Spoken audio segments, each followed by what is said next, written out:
there we go, this seminar, and we can then capture it and make it available to other staff who can't actually watch it today. And we can also make it available as part of induction as well. So we have a replacement for Miles. We have a new senior historic environment officer for Sarah Whiteley, and I can send this to Sarah so she at least knows about our up-to-date LCA.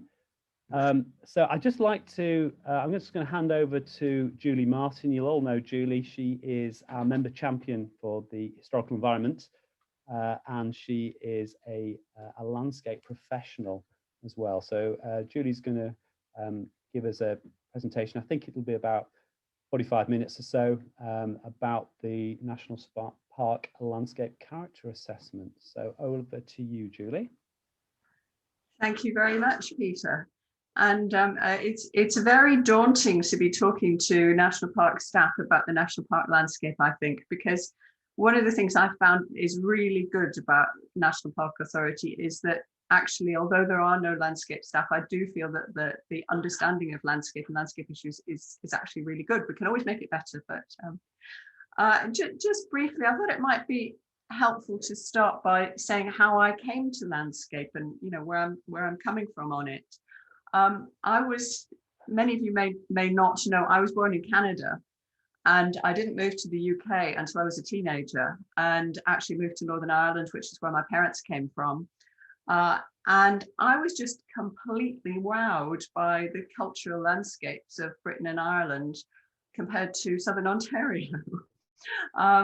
Which, I mean, it does have cultural landscapes in many ways, but not the sort of all the overlay of different periods that we see.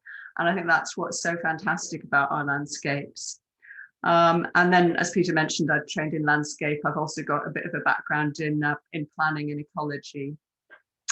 And I've worked as a consultant, mainly on sort of strategic landscape planning. So protected landscapes, but also issues like wind energy in the landscape, planning for major infrastructure. So I've worked for my sins on HS2, for example, on some of the sort of route appraisal work for HS2, because that's strategic level, and on things like assessing the impact of agri-environment scheme work on the landscape, which is interesting sort of research angle on it. So if I kick off then, share screen.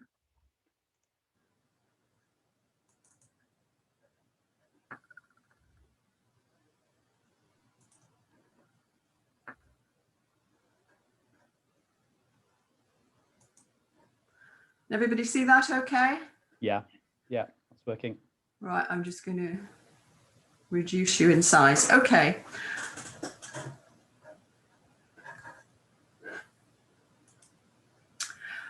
Right, so where are we coming from on landscape? I think it's helpful always to understand how a landscape was created and what makes a place distinctive and recognizable. I mean, coming from a geography background, that's what I'm always looking at. How was this landscape created, both the physical elements and the physical natural elements and the cultural elements. So we're going to look at the distinctiveness side, and then we're also going to move on and talk about consider what's especially rare or valuable about this landscape. Because I think both of those, the distinctiveness side and the special qualities side, should influence, in a national park especially, the future management of the landscape. And for those of you who want a bit of background reading, you may be familiar with this already. The sort of classic book on the subject of understanding the landscape still, I believe, is W.G. Hoskins from 1955, which I would first have read as a geography undergraduate. And perhaps less well known is that Hoskins was involved in commissioning a series of unfortunately not completed county or regional level making of the landscape books. And there is one for the Dales, which is Raystrick's Pennine Dales. And Arthur Raystrick probably dates from the 60s and maybe updated again in the 70s and 80s. So that is worth having a look at if you're interested in delving into how the landscapes have been created. So I said I'd talk about landscape character and then about landscape values. I mean, I think it's helpful to always have at the back of your mind the scope of landscape character, the things that are included. And if you like, in understanding the landscape, to perhaps try to look at each of those systematically, which is something that the character assessment does aim to do. So you kick off by looking at the natural elements, geology, landform, soils, flora and fauna, and so on. And then also go on to look at the cultural elements, the perceptual elements. Now those are more difficult to get information on and to systematically record, but color, the influence of color, texture, people's memories of the landscape and associations.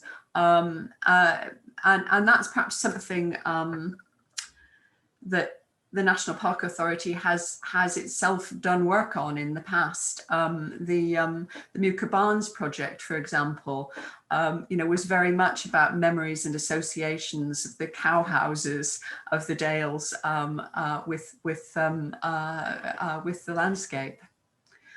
And then thinking about those various elements and the way in which they combine and form patterns, distinct and recognizable patterns of elements, which in the historic environment field is called, some of you may be familiar with this word, palimpsest, all the various layers of cultural landscape that underlie where we are today and the traces of the past that you can see that have influenced what's going on at the moment. Coming together in distinctiveness and sense of place.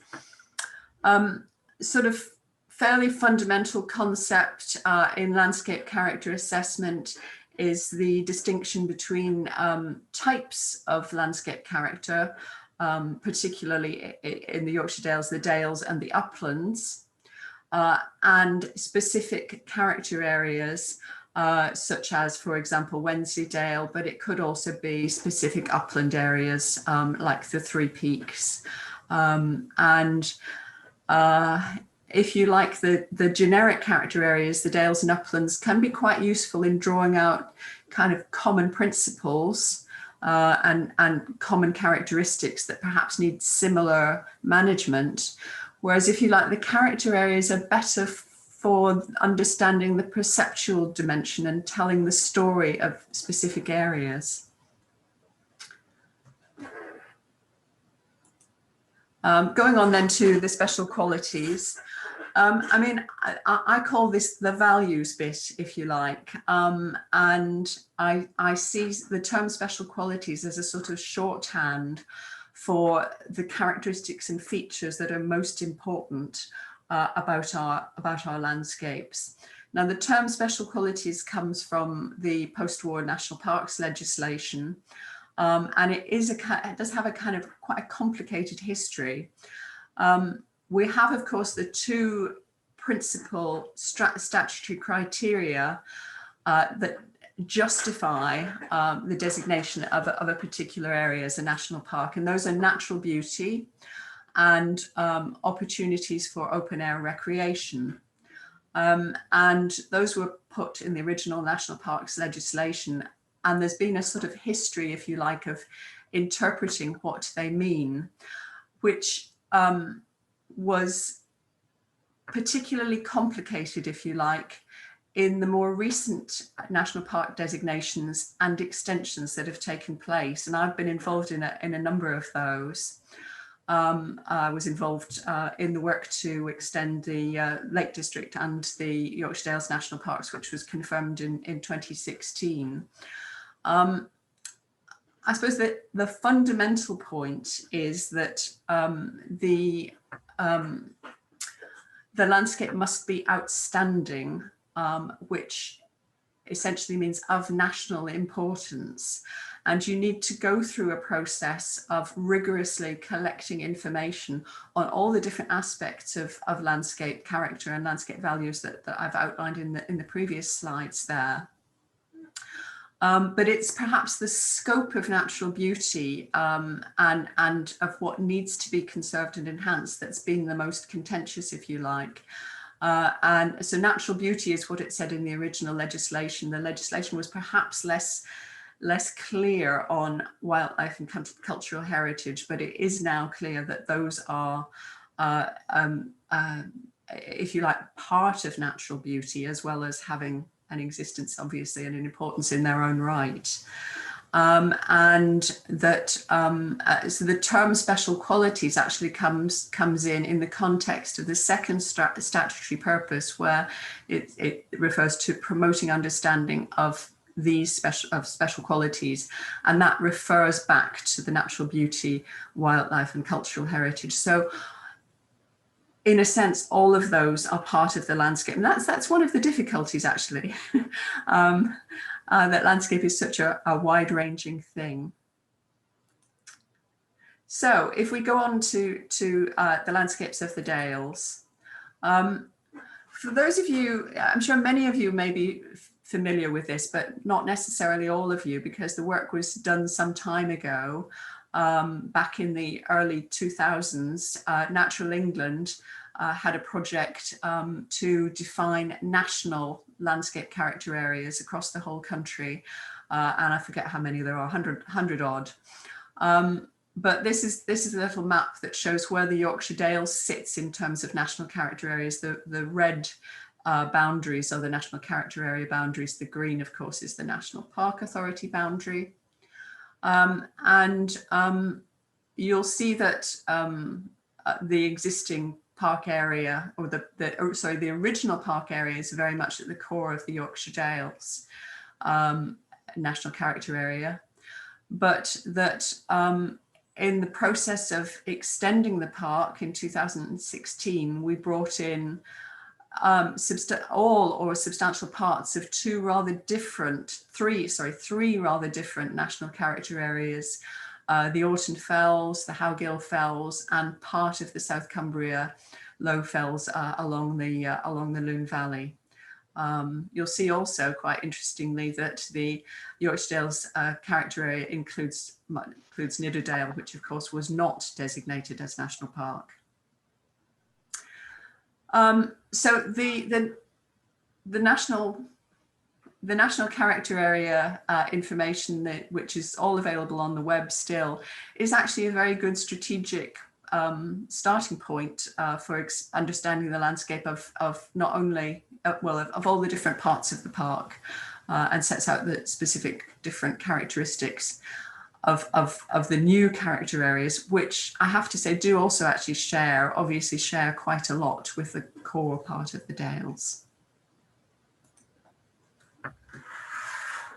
So just briefly touching on the key characteristics, I'm sure that most of you are well familiar with these. And going through, I think it's perhaps important to say that we do always try to go through these in a sort of systematic way, starting out with the underlying physical characteristics and then going on to the natural heritage, and then going on to the cultural heritage, and of course perhaps the more recent history and the perceptions.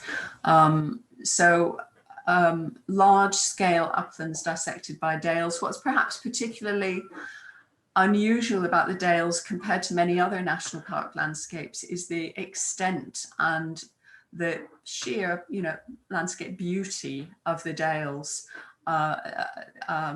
Rather than being a sort of simple upland landscape, it's a landscape where perceptions are very much dominated by the Dales.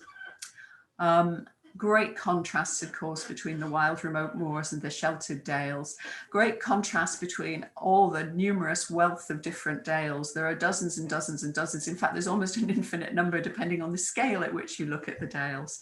Going right down to little narrow, cloughs and gills and so on. Quite a lot of geological variety, which affects the landscape. So working backwards, really, the Silurian hills, that's up in the Howgills area. Great Scar limestone down in the south, Malham area. Yoredale series, the steppe and the Millstone Grit Plateaus, the steppe landscapes of the Three Peaks and of many other parts of the Dales.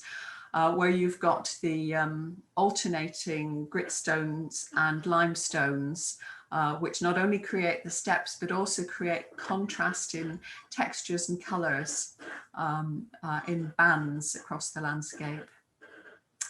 Relatively marginal poor agriculture, lots of heath and blanket bog. Hay meadows, also something that's very distinctive. Tree cover, as we know, historically anyway, relatively limited, concentrated near settlements and so on. Lots of visible historic features. And again, coming back to one that's really, really distinctive of the Dales, although it occurs elsewhere, the strong patterns of dry stone walls and the dispersed stone field barns, which are found in very limited areas of northern England and don't occur in the same way anywhere else in Europe. So that's really, really different. And of course, a great wealth of limestone and gritstone farmsteads, villages, former mineral workings. So just briefly going to show you some photos. I think what I'm aiming to show here is the contrasts between different dales and different uplands. So we're looking at the two broad landscape types, the dales and the uplands, and looking at what makes those different, but also at their sort of specific local combinations of key characteristics. A little game I like to play, I don't know, others of you may do this, is when I see a picture on the TV, perhaps on the news or something, or in a book, a landscape picture, I think it's really interesting to say to yourself, where is that when it's not captioned? And it's surprising how often you can pick up just from the combinations of what you're seeing in that photo, where you are. So just a few examples. Oops. So this first one, obviously this is a dale. I'm going to do three different dales, three different uplands. I think probably most of you would quickly recognize this. Of course, you know the area, but which helps, but you'd recognize this as Swaledale. And compared to, say, Wensleydale to the south, it's a more enclosed dale. The landform is more tightly enclosed. The walls and barns are extending well up the valley side. In the background here, I think this is Fremington Edge. You're seeing, you're seeing an open upland area, and it's relatively remote in appearance. The next one, now theoretically quite a similar type of landscape. In fact, again, very much a dale landscape, a lowland landscape. This is near Bainbridge, I think, near Hawes. Anyway, you'll see the much greater width of Wensleydale here is instantly stands out. And the other thing that I noticed about this one is the drumlin landform. The concentration of glacial features in the valley bottom, which occurs much more widely in Wensleydale than in Swaledale. So that, all these things are going on and make us see that.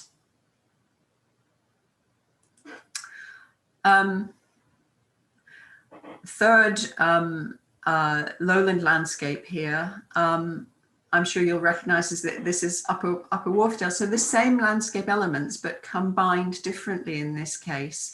So again, we have the field barns and the pastures and hay meadows and the stone walls, but this time much more concentrated in a flat open valley bottom, with stepped limestones and gritstones rising up above, and not in this particular photo, but elsewhere, hanging woodlands on the steepest slopes. Which you know, just says Wharfdale.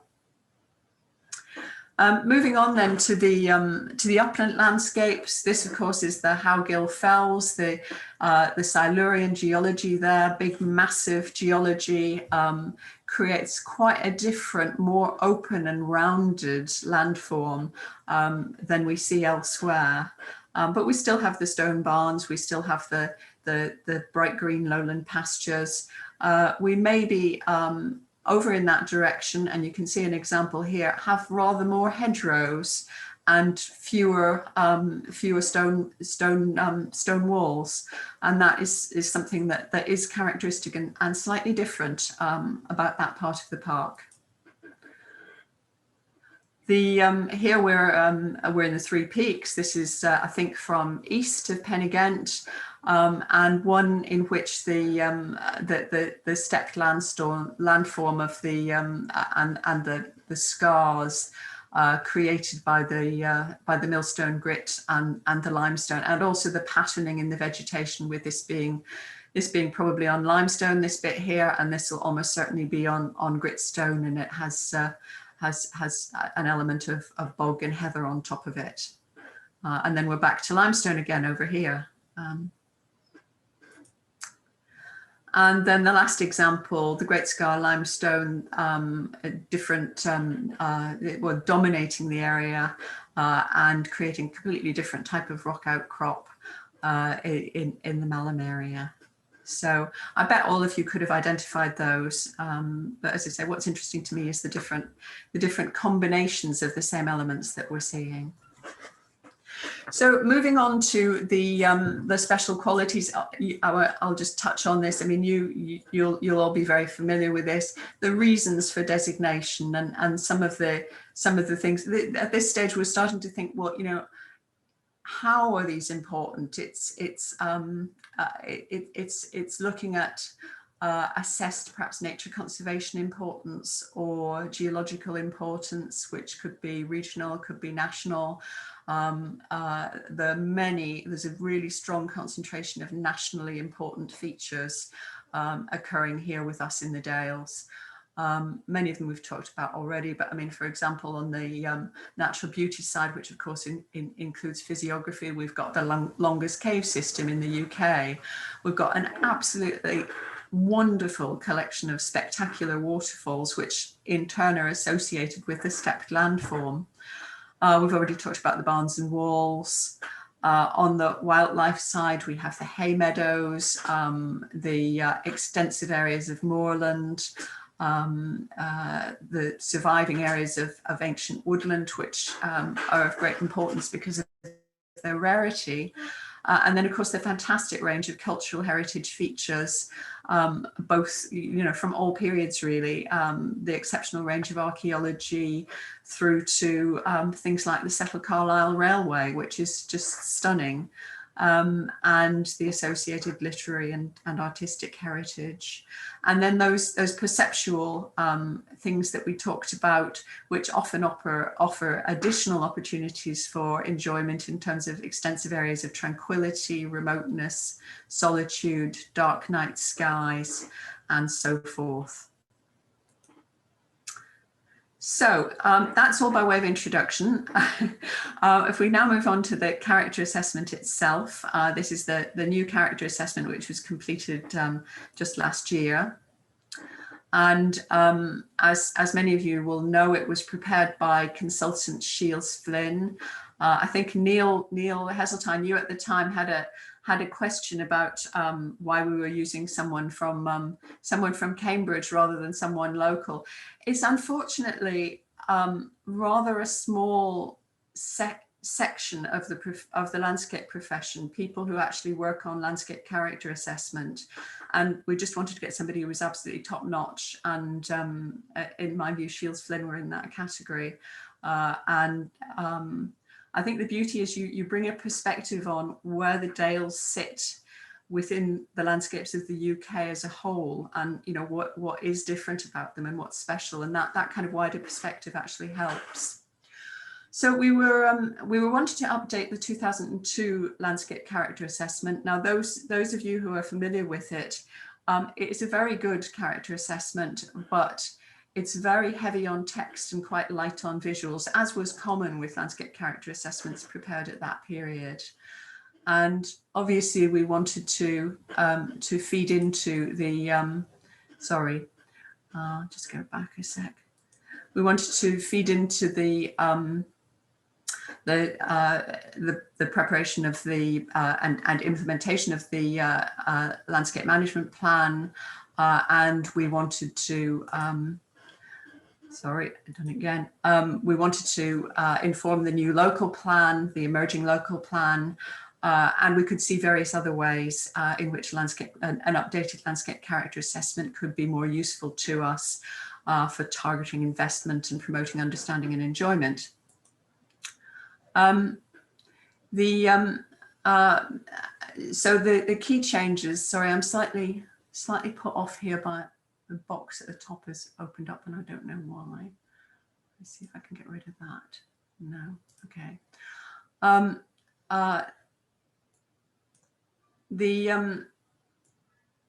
Apologies, right. Yeah, so what we're trying to do, we're trying to simplify and bring the scale of the landscape character assessment content down to make it more concise and more user-friendly.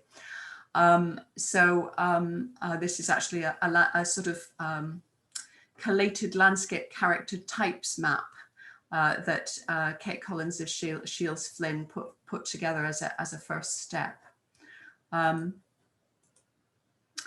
We also, as I've mentioned, wanted to bring in the extension areas that had been included in the park in 2016, so that there was comparable coverage for the whole of the park area, which there hadn't previously been, obviously.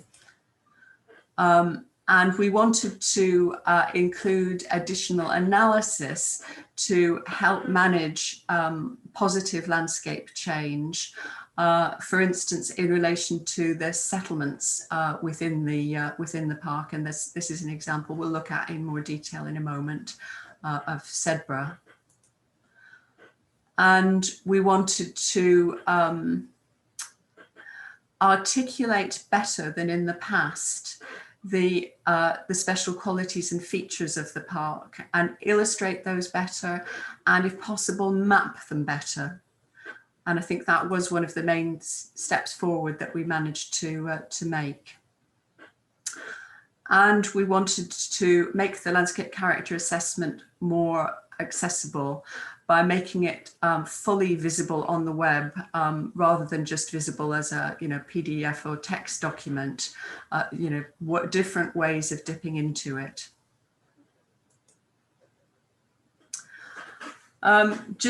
Just a brief word on the structure of the report. There is an overview report, which I think is relatively small in scale. I think it's 50-60 pages of introduction to the landscape character of the Dales and to the forces and description of the forces for change. The real meat of the assessment is in the 19 separate landscape character area reports that were prepared, and each of those is accessible separately. We also had in the annexes a map of the, as I just showed you a moment ago, the landscape character types in adjacent local authorities. The beauty of that is that you can then find on the web those landscape character assessments, and if you're dealing with issues that affect the periphery of the park, you can get more information about the adjacent landscapes and understand how the park's landscapes extend into and change in the surrounding area. the annexes also contain a sort of tabular comparative analysis of the 19 landscape character areas. We have settlement guidance, and we have guidance on gateways to the national park that we'll look at in a minute. And most importantly, on the website now, there is interactive mapping. So you can open up a map that looks like this, and within it, these are the different colors are the 19 different landscape character areas. If you click on there, it will bring up a direct link to a PDF of the landscape character area report. You can also access other information like, I think I'm right in saying that the red dots are the key settlements. That if you click on those, you can go into the settlement analysis for that settlement, which looks at its landscape setting and so on.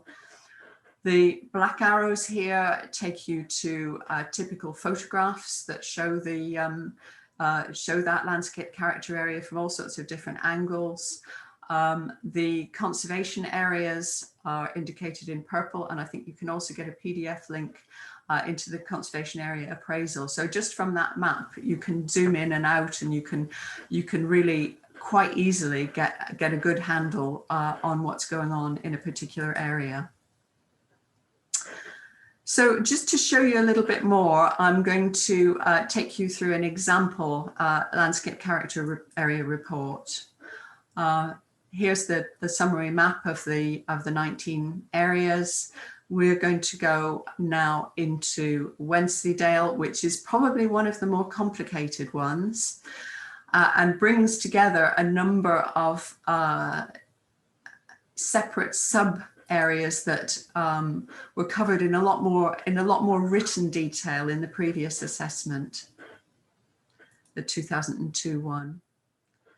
So we'll just quickly run through this. So for each character area, you have you start off with the key characteristics, which is really a summary with each of the different aspects of the landscape looked at in summary. And as I mentioned, each of those is dealt with in turn. And for instance, if you're wanting to understand woodland character, you will always find it referred to there towards the end as a land use aspect. And then in the next section, landscape context, you'll find further information. Here, as I say, Wensleydale is quite complicated, so that there are brief notes about each of the sub areas. You can also see very clearly the adjoining landscape character areas. Then you get a more detailed written description here.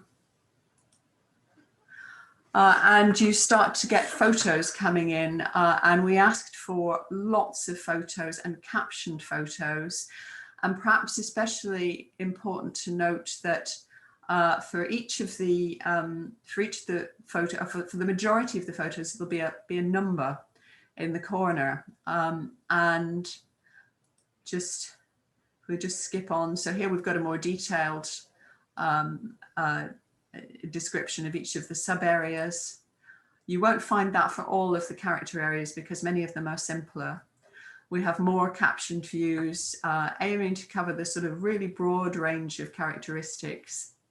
And then we come to, and this is I think completely new, a box called Key Natural, Cultural and Perceptual Features. And this is a geographically specific summary of the special qualities of this landscape character area. And you'll see the numbers here cross-referenced back to the photos. So what the consultants have tried to do is to illustrate as many of those special qualities as they can with photos within that character area, which is really helpful. And I think it gives you lots of information about the geographic specifics. And again, the photos continue. Now we now come on to, for each character area, there are 2 maps of special qualities. As far as I know, this hasn't been attempted yet for any other national park in the UK. So it was quite a challenging task, but I think at the end of the day, quite a useful one. On the first of the 2 maps, we have natural beauty, essentially the physiographical features and wildlife. On the next map, we'll come on to cultural heritage, and I'm just going to zoom in a bit on this one. What we tried to do was to pick out which of the special qualities could be mapped with a reasonable degree of accuracy. Now, we can't cover everything, but there are some that it's been really helpful and to cover. Perhaps just before we go on to those, I think it's worth saying about these maps. What we have here is this is the boundary of the character area. But what the consultants have done is they've included in this mapping exercise a wider area, which I'm showing you now, which is effectively the visual envelope for that character area. So this is the Dale, and this is the surrounding uplands, effectively, which is outside, but has a strong influence on how you perceive this character area. So what we've done here for, in the sense of the physiographic landscape, we've got the distinctive stepped profile. So in Wensleydale, we've picked out Attleborough, Penhill, and so on, because those really jump out. We've also got the concentrations of glacial landform. We've also got some of the important waterfalls in the asterisk marked and generally labelled. And on the wildlife side, we've used mapping on the best and most important flower-rich hay meadows, which can be seen here, limestone habitats, broad-leaved woodland with the ancient woodland. Areas of ancient woodland can be seen in the dark green. So you're really beginning to understand at a detailed level what is important about specific areas, which I think should be very helpful to us. Whoops, oh dear. What have I done now? Sorry. Right. Then this is the cultural heritage special qualities, and again I'll zoom in, and we have mapped the best, with considerable help, I should say, from the historic environment team who helped the consultant Kate Collins with mapping all this. We've mapped the best concentrations of traditional stone-built barns, the best concentrations of archaeology from the historic environment record. The conservation areas are on here also. Some of the estates and parks and gardens, and other features like the Settle Carlisle Railway. Oh, and some of the most important mining features. And this is all on one map, which I think is, it's information that of course we have, but it's making it much more accessible in terms of landscape understanding than it's been in the past. Right. So lastly, if we come on to other material that's in the overview report and the annexes, I think everybody would find reading the first 20, 30 pages of the report, which is a really succinct summary of how the landscape of the Dales was created. I think everybody should find that interesting, and that's a really good starting point. It also brings together a lot of mapping that perhaps we didn't have in one place previously, including, for example, tranquility mapping, which was done admittedly some time ago by the CPRE, but shows you the degrees of tranquility across the park. There's also a fairly detailed tabular analysis of forces for change affecting different parts of the landscape. And that looks at the sort of strategic implications of those changes in the long term. It talks through how those would affect the landscape, and opportunities perhaps for conserving and enhancing the landscape, and further advice on where to find further advice on managing those particular forces for change. So, for example, pointing to the woodland guidance that we have, the conservation area appraisals and so on. Again, trying to make what we've got already more accessible. Then in the annexes, I referred to the settlement guidance that we have. This has been prepared for 8 key settlements within the national park area. And again, I'll zoom in so we can look in a bit more detail. This is the example of Casterton. And this analysis, I think, was particularly prepared with a view to helping assess land allocations during the course of preparing the new local plan, and also assessing, helping with development management where there are housing or other development proposals within a settlement.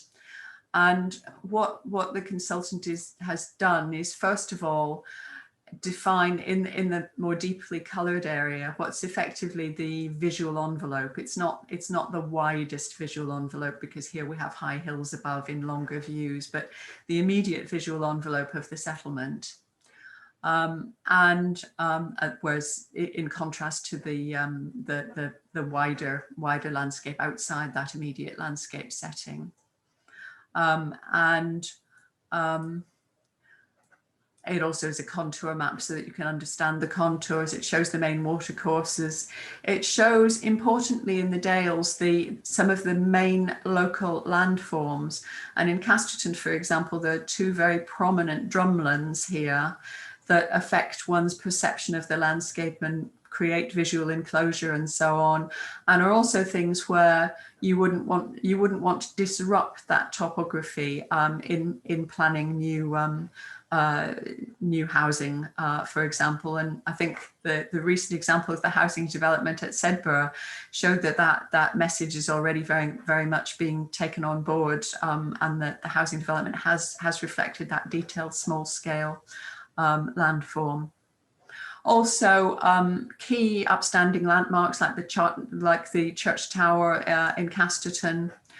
The key views both outward from the settlement, so in this case from the edge of the Lune Valley up into up onto the fells above,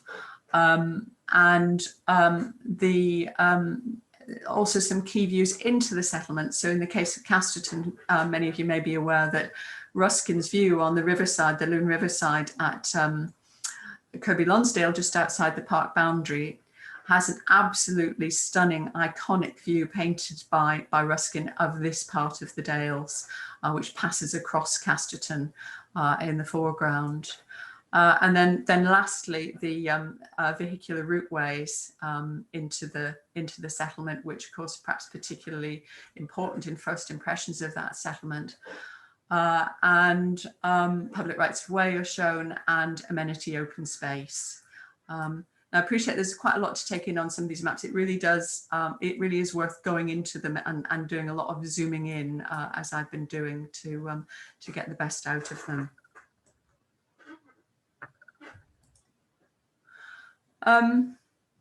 Yeah, so I've already covered most of that. So for each settlement, you're going to get all that information. The gateways is the other more detailed piece of work that the consultants did. Again, actually identifying 8 points at gateways to the park. And zooming in on that one, this is Richmond because I know it well. what we've tried to do is to identify, from the point of view of understanding peripheral development to the park, identify areas that are of significant sensitivity that are just outside the park boundary. So in Richmond, of course, we have the quite unusual situation where the valley bottom coming in towards the town is within the park and part of the village of Hudswell. But these more upland areas on either side are excluded, yet they overlook the park area and have a visual influence on it. And the consultants actually analysed the sections of the main routes in the vicinity from which you have views into the park. That's indicated in red there. And she's marked up the public rights of way, and she's given a commentary here on what's going on in that area, which could be very useful particularly for the local plan and for development management. So finally, using the landscape character assessment. Now, of course, we've got lots of landscape change to cope with all the time in the park, from the sort of the infrastructure and housing pressures, particularly in peripheral areas, to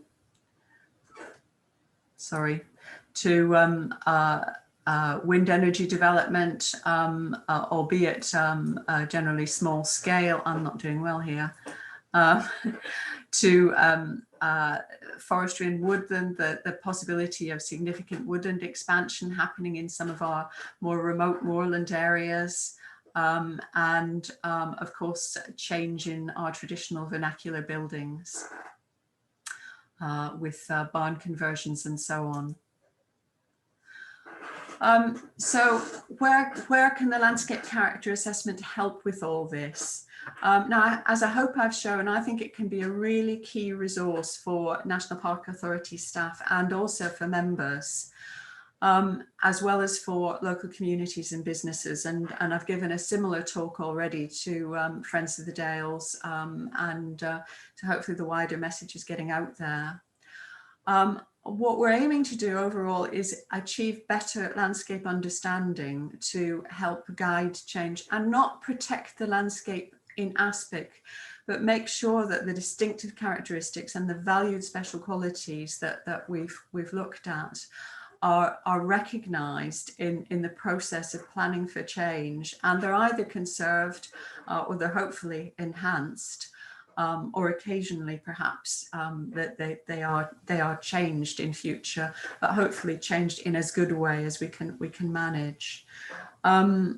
So you know, we'd hope that the character assessment could help in the local plan preparation, in development management, in targeting landscape enhancement.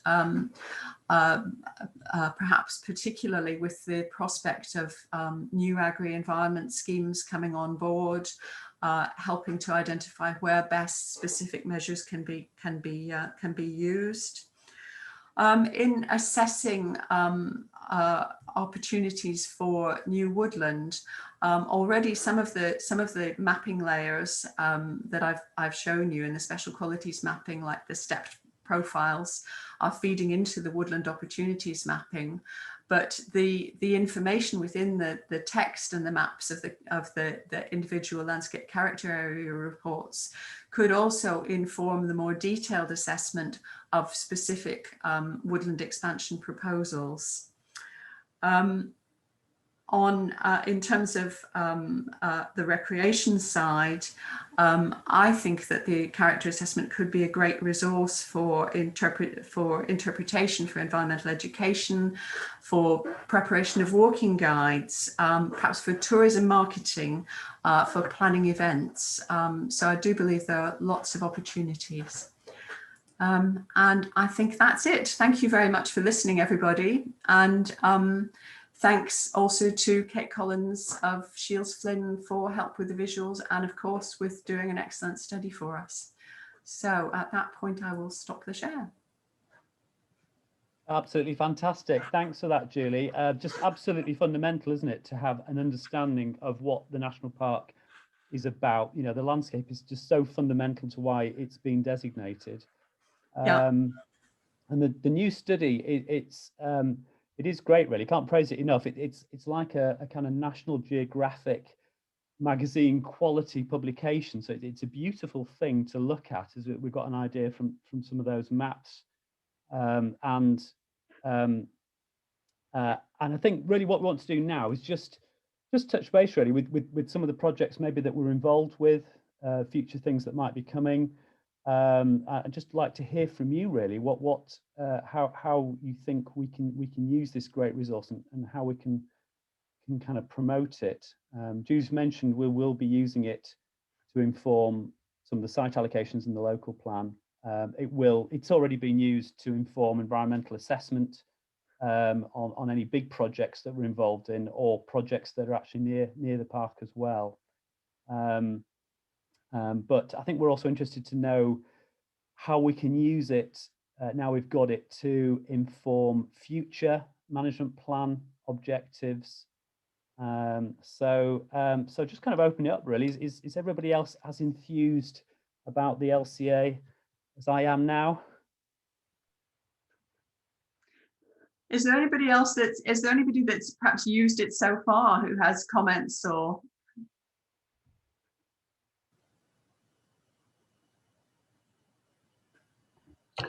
Peter, I've got my hand up. Can you not see it?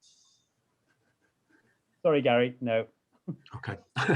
I just want to say a couple of things.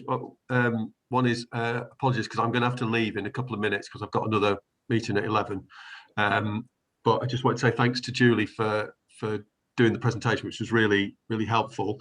I'm sorry to be leaving at the point where it's getting to the most interesting bit for me, which is the practicalities of how we use it. But I just wanted to mention a couple of things. One is just a reminder to people that this all stems really from the National Park Management Plan and what we said in there. So as part of our ambitions for 2040 within the National Park, we've said, and forgive me for reading this just to make sure I get it right, we want the National Park to be a distinctive, living, working, cultural landscape that tells the ongoing story of generations of people interacting with their environment. So that should be influencing everything that we're doing. And then more specifically, we had an objective, part of which was to actually produce the LCA. But then I think more importantly, it was to then use the LCA to support initiatives, policies and plans to enhance local distinctiveness. I think that distinctiveness bit is the key, and promote positive landscape change. So that's really what we're trying to kind of get to the heart of here. How are we going to do that? And it seems to me that there are a whole raft of things. So there's the very kind of practical nitty-gritty of using it to inform decisions on planning applications, for example, particularly significant planning applications, which have a wider impact. There's its implications for planning policy, making sure we get those policies right to support distinctive character. Then you've got things like influencing all our other natural environment work. I suppose the most obvious examples of which is woodland planting, where we plant woodland, how we design those schemes, and so on. Then you've got all the raft of information that's in there that could be used to help inform new initiatives and new grant schemes. So things like, if we were going to start a scheme to fund barns, you would use the information that's in the table in Annex, I think it's B, of the report, which says which bits of the park barns are most important in terms of their influence on the landscape. So there's some real practical tools like that. There's some fantastic information to use to support funding bids. So things like landscape partnership programs, summaries of landscape character, fantastic maps, photos, really succinct bits of text describing different parts of the landscape. We should just be cutting and pasting that stuff to save people having to write things on that. And the last thing, I guess, is there's a huge amount of stuff we could use it for in terms of interpretation and promoting the national park for visitors and residents. And that's a discussion I think we need to have with the comms team. I'm not sure there's anybody from comms on this today, but that seems to me to be a really big gap that we could use this material for. So thanks very much for that, Julie. That was really, really excellent. Right. Thanks, Peter. Thank Peter, you. could Thank I you, Gary. just come in now? Yeah, I'm just going to you, Catherine. Go ahead. Yeah, put my hand up first. But because I want to say that the bit of work that I think people might forget, and obviously Peter, you were involved in the first iteration. Julie, as in Julie Martin, had a lot of input into the Green Lanes work we did in 2005 and 2006, and the mapping and the landscape character part of that, looking at the visual impact and also the noise impact, and looking at tranquility specifically. And also Julie also had a lot of input into special quality, special experience, recreational sort of zones, want of a better word. So I'd like to think, and Julie will tell me otherwise, that it sort of very much sort of meshes together. The fact that it has got the CPRE tranquility mapping underpinning the tranquility aspect of the landscape character is the same information that's used in special quality, special experience and the Green Lanes assessment. So in a way, I think we were a bit ahead of our time in doing that Green Lanes assessment work. And I don't think people quite understand the level of detail and how it picked up on the special qualities and all those things that are now articulated in the landscape character bit. But for me, I think those things really go hand in hand. In terms of the future work, and the bit I was interested in was that map that you had, because we're looking at the moment at a project in I'll call it the Middle Loon, which is like Killington down towards Caton, working with Forester Bowland and working across to sort of Kingsdale. So basically the new western extension, but obviously with the Loon Valley being very much the key feature. And I was just really aware, and this is where I think it's important to have this detailed work, how the national landscape character sort of put that Kirkby Lonsdale area within the southern Cumbrian fells, which it really isn't. You know, knowing that area really, really well, living in Kendal, I think it's really helpful. And I'd like to just dig a little bit deeper and perhaps talk to you afterwards, Julie, about that. Yeah, of course. Yeah. I mean, I think responding to that, Catherine, I just thinking as you spoke, I mean, I think the key thing about the landscape character assessment is that it brings together in one place information about all aspects or a lot of aspects of the park's resources, and how they're perceived by people. And, you know, it's not about silo thinking, you know, because inevitably we all end up in our jobs working in planning or working in biodiversity, and yet it brings it all together so you can see how the different aspects interrelate. And that's kind of what we did when we were doing the Green Lanes work. We were thinking about everything that was going on in as the context to those lanes. Okay, thanks for that. Catherine Kemp next, and then Rebecca. Hi, I was just going to say that it's an incredibly useful document, and we have looked at it for education work, and I think over the next few months we'll use it more as we develop more packages. I mean, that sort of level of in-depth consideration is key to some of our A-level and upper GCSE delivery, and having those maps is absolutely brilliant. I had those before, so a really useful document that we'll make lots of use of. Very, very glad to hear that. That's good. Rebecca? Yeah, hi. I was probably just going to echo what Catherine just said. I thought it was a great presentation and it's a brilliant resource, and I really can see how we can use that in our education. I'm thinking about, for example, with the T-Swale project, being able to pull out really easily what makes the Swaledale area so special is fantastic to have that there. And then that story about how our landscape helps formulate how tourism, business, and our decision making and planning, I think again is a really, really interesting way of looking at it.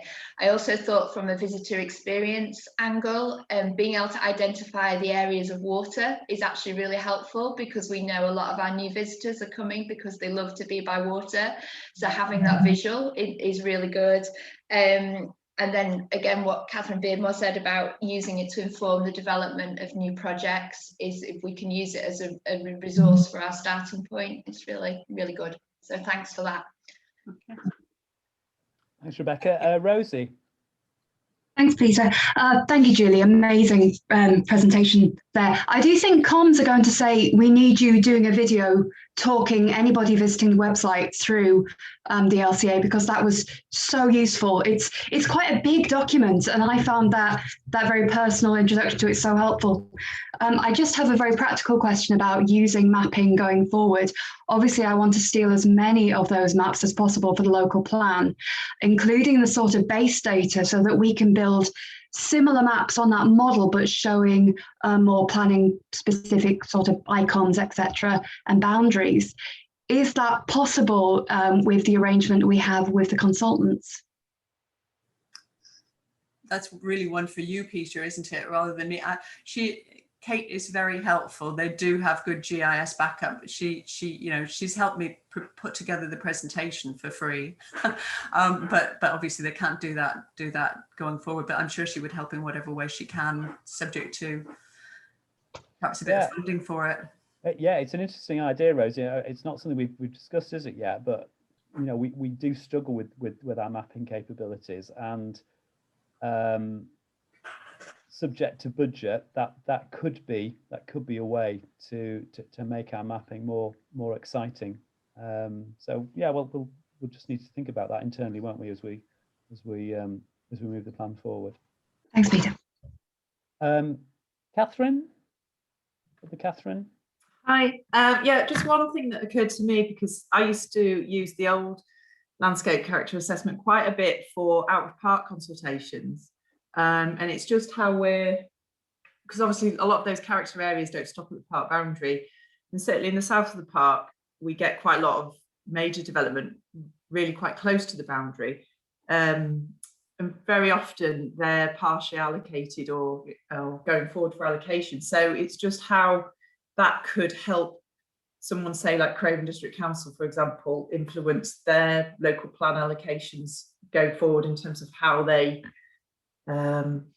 work with the park boundary if they're really close up to it. Mm-hmm. I mean, I think it's quite difficult that I'm not aware of Craven themselves having done a landscape character assessment. What you often end up with, unfortunately, although the assessment should ideally be seamless across local authority and park boundaries, they aren't. But the sort of integrated character types map that Shields Flynn produced attempts to get you, to show you whether you're still in a similar landscape or not. Beyond that, I think what you have to do, unfortunately, is you have to go and look at the relevant landscape character assessment for that area outside. For Craven, for example, it's probably North Yorkshire. North Yorkshire did a landscape character assessment, I think about 2010, which is not too bad. So that's I would point Craven towards that. I would look at that yourself. But sorry, it's not in a perfect world. I remember saying that to probably the Countryside Commission, Countryside Agency, that they should tell local authorities that they have to be consistent across boundaries, but of course it never happened. Yeah, I suppose it's also them potentially being fully aware of how development outside of the park, there's obviously key views across the park boundary, which this could pick up on that. So I suppose if they are aware of it when they're looking at allocations or considering whenever to consult us as well. Yeah, I think the gateways mapping attempts to help to some extent with that. I think we did have some discussion, Peter, didn't we, of extending the brief to include a sort of visual analysis inside and out, views in and out of the park, which some other national park authorities have done, but it's quite a complicated and costly exercise, as you can imagine. So it was something that Gary, I think, felt we couldn't progress at this stage. Having said that, you probably could, if it was a really important case, really important area, you probably could ask a consultant to do a limited visual analysis for a section of the park's periphery. And because ours is up to date, it sort of sets the standard, doesn't it? So the thing that's one of the things that's that's exciting, and Julie did mention this, is that this the special qualities thing. It's only relatively recently that we actually set out what the special qualities of the Yorkshire Dales National Park are. It was not this management plan, it was the management plan before. Up to then, we'd never really described them. We sort of knew what they were in our head, but we never actually put that down anywhere. We put that down in the management plan, and they're still right. And what this study's done, which is really interesting, it's then taken those and it's set them out spatially. It's put them on a map, and that's really good, because we now know the stuff really that we want to preserve. Really, I mean, we're not going to be able to probably preserve everything, but we've actually got it there spatially by Dale, which is good. Anybody else want to add anything?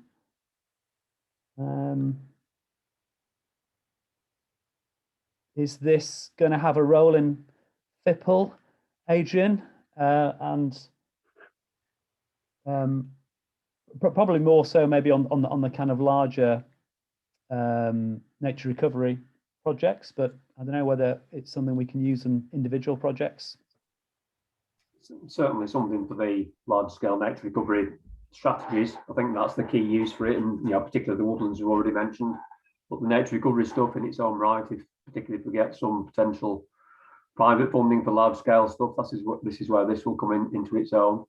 I mean, it obviously will be used within FIPL in that regard, because that's some of the elements within it are these special characters. But that's as yet formulated, and that will probably utilise the other strategies that we already have in place, I guess, in that regard.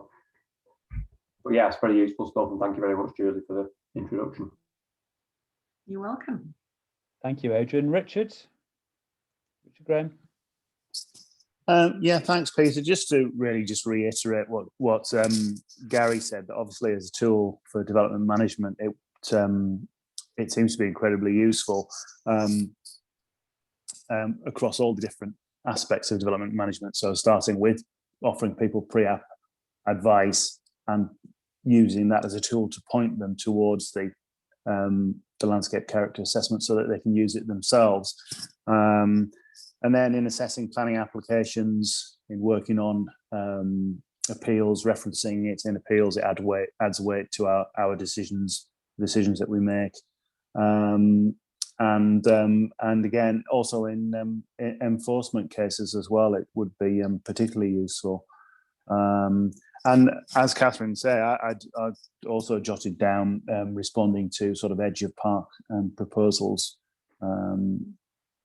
as well. It would be particularly useful. So yeah, it's just useful across the board in development management. That's all I'd say. Thanks. That's great. I don't think I've got anyone else showing their hands. Unless anybody else has got anything to add, or unless Julie, you want to say anything else, I think. I mean, the only thing to add really is I'm conscious for a lot of people it's probably quite daunting. So just encourage people to go in and try. Just maybe pick a particular application or site that you're dealing with and go in and try and read around that particular area and see what you can get out of it. Because I think the more used you get to using it, the more helpful you'll find it, both in terms of the write-ups always being in the same format. So you should begin to know where to find the information that you need for your bit of landscape that you're dealing with. And also the maps, that need to zoom in to really see it all clearly, which you don't if you just, stand back from it. So enjoy. I hope it's helpful. I think it's going to be. Okay, everyone. No more questions. Thank you very much, Julie, for doing that. We'll make a copy of this, and probably, with permission, probably send it around all staff actually, if they want to have a look at it. I think it's just very you might fundamental. want to edit out all the ums and ahs. About that. Okay, everyone. Okay. Thank you. Thank you. Bye. Bye. Thank you. Bye. Thank you, Julie. Thank you. Bye. Bye. Thanks, Peter.